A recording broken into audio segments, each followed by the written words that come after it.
আসসালামু আলাইকুম viewers, welcome to my another blog. আজকে আমি আপনাদের নিয়ে এসেছি মাওয়া ঘাট, যেখানে পদ্মার অপরূপ সৌন্দর্য আর বিখ্যাত ইলিশ বাজার একসাথে মিশে আছে। চলুন তাহলে শুরু করি আমাদের আজকের এই ভ্রমণ।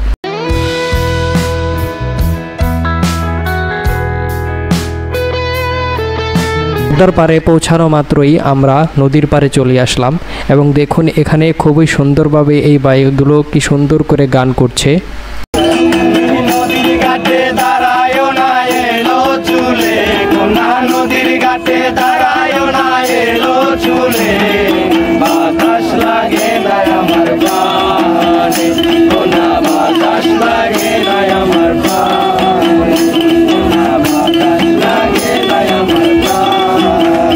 মাওয়া ঘাটে যেন শুধুমাত্র ইলিশের জন্য বিখ্যাত, শুধু তাই নয়, এখানে সুন্দর একটি মেলাও রয়েছে, যেই মেলাতে অনেক রকমের হাতের কারুকার্যের জিনিসপত্র রয়েছে যা আপনাকে মুগ্ধ করবে।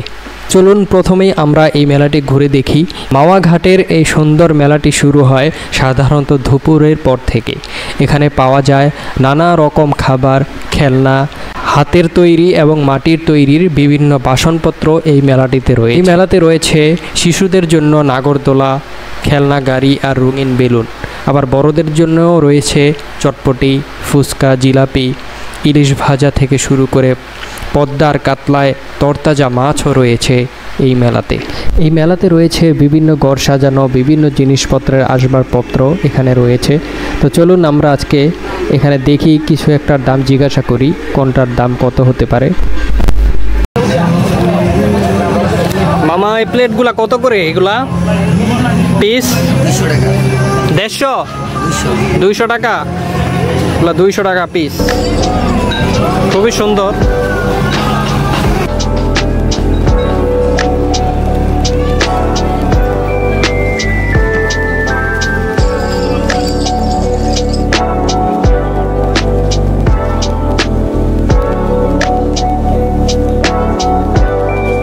পুরো মেলা জুড়ে ভেসে আছে বিক্রেতাদের ডাক, মানুষের ভিড় আর বাচ্চাদের হাসির শব্দ। মেলাতে ঘুরে দেখতে দেখতে চলে আসলাম এখানে শক্তি পরীক্ষার এই মেশিনটির সামনে। তো আপনাদের মাঝেও শেয়ার করে দিলাম এই ভিডিওটি।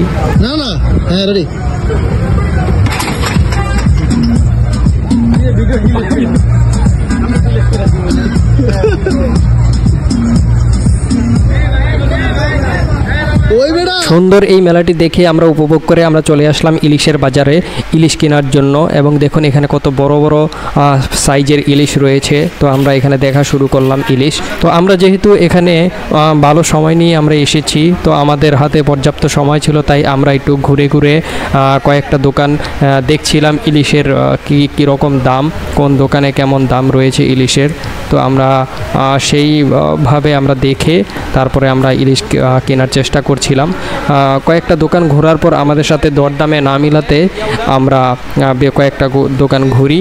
অবশেষে আমরা লাস্টের এই দোকানটিতে এসে আমরা ইলিশ কিনতে সক্ষম হই। মোটামুটি দুটি মাঝারি সাইজের ইলিশ আমরা কিনতে পারি। দেখুন এই মামাটি খুবই সুন্দরভাবে এই ইলিশগুলোকে পরিষ্কার করছে এবং ইলিশের যে আঁশগুলো রয়েছে আঁশগুলো ছোটাচ্ছেন। মাওয়া ঘাটে আসার পর আমাদের ইলিশ কেনা থেকে শুরু করে এখানে আমাদের যেই অভিজ্ঞতা হয়েছে তা আপনাদের মাঝে শেয়ার করব। তা জানার জন্য আমাদের ভিডিওটি অবশ্যই শেষ পর্যন্ত দেখবেন। আপনারা যখন মাওয়া ঘাটে আসবেন, অবশ্যই আপনারা যখন ইলিশ মাছ কিনবেন তখন মামাদেরকে, এই লোকদেরকে যারা এখানে দায়িত্বে রয়েছেন যে হোটেলের, তাদেরকে আপনারা বলতে হবে যে আপনারা কজন লোক এসেছেন, তারা সেই অনুযায়ী আপনাদেরকে পিস করে দিবে এবং সুন্দরভাবে আপনাদেরকে এই মাছগুলো সেরকমভাবেই তৈরি করে দিবে। ইলিশ মাছ কেনা থেকে শুরু করে ইলিশ মাছ কাটা, ইলিশ মাছ কাটার যে দৃশ্যগুলো রয়েছে তা দেখতে খুবই ভালো লাগে মাওয়া ঘাটে আসার পর। এর অনুভূতিটা সত্যিই বলে বোঝানো যাবে না যদি আপনারা এই ঘাটে না আসেন। মাওয়া ঘাটের এই হোটেলটির নাম হচ্ছে ভান্ডারি মোল্লা হোটেল। তাদের পরিবেশন খুবই সুন্দর এবং আন্তরিকতা রয়েছে। ইলিশগুলো ভাজার জন্য এই বড় কড়াইটিতে একটি বোতলের সরিষার তেল ঢেলে দেওয়া হলো এবং মাছেও দেওয়া হলো। পদ্মার পার মাওয়া ঘাটে এসে ইলিশ ভাজা না খেলে মনে হয় ভ্রমণটাই অসম্পূর্ণ থেকে যায়। তাজা ইলিশগুলোকে লবণ, হলুদ আর সামান্য মরিচ দিয়ে মেখে তেলে ছুঁড়ে দিলে কড়াই থেকে যে সোনালি ঝলক বের হয় আর সাথে ভেসে আসে সুন্দর একটি গ্রান, তা সত্যি ভোলার মতো নয়। যারা এসেছেন পূর্বে মাওয়া ঘাটে শুধুমাত্র তারাই বলতে পারবেন এর সৌন্দর্যের কথা। যারা মাওয়া ঘাটে আসেননি, ইলিশ খাননি, মাওয়া ঘাটের ভাজা ইলিশ অবশ্যই আপনারা খাওয়ার জন্য আসবেন। মাওয়া ঘাটের এই ভাজা ইলিশ খুবই অসাধারণ এবং খুবই ভালো লাগবে আপনাদের। ইলিশ ভাজার গরম ভাজার শব্দ চেটচেট করে উঠলে আশেপাশে ধারণা মানুষের জিভে পানি চলে আসে। কয়েক মিনিটের মধ্যেই ইলিশের দুই পিঠ সোনালি রঙে ভেজে ওঠে আর ধোয়া ভরা সেই দৃশ্য যেন একেবারে মাওয়ার স্বাদকে জীবন্ত করে তোলে। এই ইলিশ ভাজার স্বাদ গরম ভাত কিংবা শুধু সালাতের সাথেই অতুলনীয়। ইলিশ ভাজার পর যে অংশটা সবচেয়ে মজাদার মনে করা হয় সেটি হলো লেজ। মাওয়া ঘাটের স্থানীয়রা ইলিশের লেজকে ভর্তা করে খেতে খুব পছন্দ করে। প্রথমে ভাজা লেজ আলাদা করে রাখা হয়, তারপর তার সাথে মেশানো হয় পেঁয়াজ কুচি, কাঁচামরিচ, ধনেপাতা, লবণ আর সামান্য সরিষার তেল। হাতে মেখে তৈরি হয় অমৃত ইলিশের লেজ ভাজা ভর্তা। লেজের কুচকানো ভাজা অংশ আর ইলিশের তেলের গ্রান একসাথে মিশে যে স্বাদ তৈরি করে তা খেয়ে মনে হয় এ যেন পুরো পদ্মার গ্রান এক প্লেটে বন্দি। পদ্মার পাড়ের স্থানীয়রা বলে থাকেন ইলিশ ভর্তার আসল মজা আছে লেজে, আর ভাতের সাথে এই ভর্তা খেলে স্বাদ হয় অনন্য। অবশ্যই এই স্বাদ নেওয়ার জন্য পদ্মার পাড় মাওয়া ঘাটে একবার হলেও চলে আসবেন আপনারা। বাজার কাজ শেষ হলে শুরু হয় আসল শিল্পকলা। প্লেট সাজানো, সোনালি রঙে ভাজা ইলিশের টুকরোগুলো সুন্দরভাবে সাজানো হয় গোল বা ডিম্বাকৃতি থালায়। প্লেটের উপরে দেওয়া হয় পেঁয়াজের ব্রেস্তা, খুবই সুন্দরভাবে সাজানো হয় এই প্লেটটিকে। সাথে দেওয়া হয় সরিষার তেলের ভাজা শুকনা মরিচ। গরম গরম ধোয়া ওঠা ভাতের সাথে এই সাজানো প্লেট যখন সামনে আসে তখন শুধু খিদেই নয়, মনের ভেতরে জমে ওঠে এক ধরনের আনন্দ।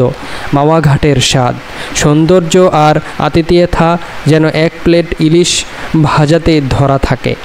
আজকের ব্লকে আপনারা দেখলেন মাওয়া ঘাটের গ্রান, পদ্মার সৌন্দর্য, ইলিশ ভাজার গ্রান আর লেজ ভর্তার অনন্য স্বাদ যেন মুগ্ধ করলো আমাদের। এই অভিজ্ঞতা কেবল খাবার বা ভ্রমণ নয়, এ যেন বাংলাদেশের এক টুকরো সংস্কৃতি।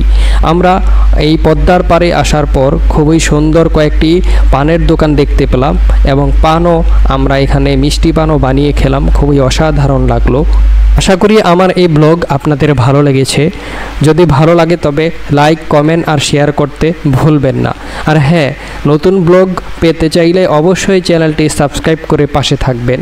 তাহলে দেখা হবে পরের ব্লগে ইনশাআল্লাহ। ততদিন সবাই ভালো থাকুন, সুস্থ থাকুন। আল্লাহ হাফেজ।